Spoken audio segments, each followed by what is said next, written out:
లాంటిదే, యాటిట్యూడ్ ఇంటి పేరు లాంటిది. రవితేజ నటించినటువంటి మిస్టర్ బచ్చన్ నేడు థియేటర్లకు వచ్చింది. రవితేజ భాగ్యశ్రీ వర్షం మధ్య లవ్ ట్రాక్, రొమాన్స్ సాంగ్స్ అన్ని కంటికి పోగానే కనిపించడం ఈ చిత్రానికి మెయిన్ ప్లస్ పాయింట్.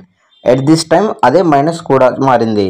అది ఎలా అంటే భాగ్యశ్రీ తాజాగా అందాల ఆవిష్కరణపై అతిగా మోజు చూపించేసి అసలు కథనే అవసరమైన ప్రధాన పాత్రల పవర్ని పక్కదారి పట్టించేశారు. దాంతో సినిమా స్పాన్ తగ్గింది. యూట్యూబ్లో పాటల వీక్షణకు స్కోప్ పెరిగింది. రవితేజ నటనకు వంక పెట్టలేం. ఎప్పటిలాగానే తన బెస్ట్ ఇచ్చారు. భాగ్యశ్రీ అందాలు ఆరబోసింది, కానీ అభినయంలో మెరుగుపడాలి.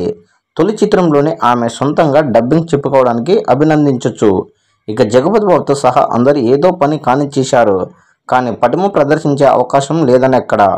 సాంకేతిక విభాగాలనే సమర్థవంతంగా పనిచేశాయి.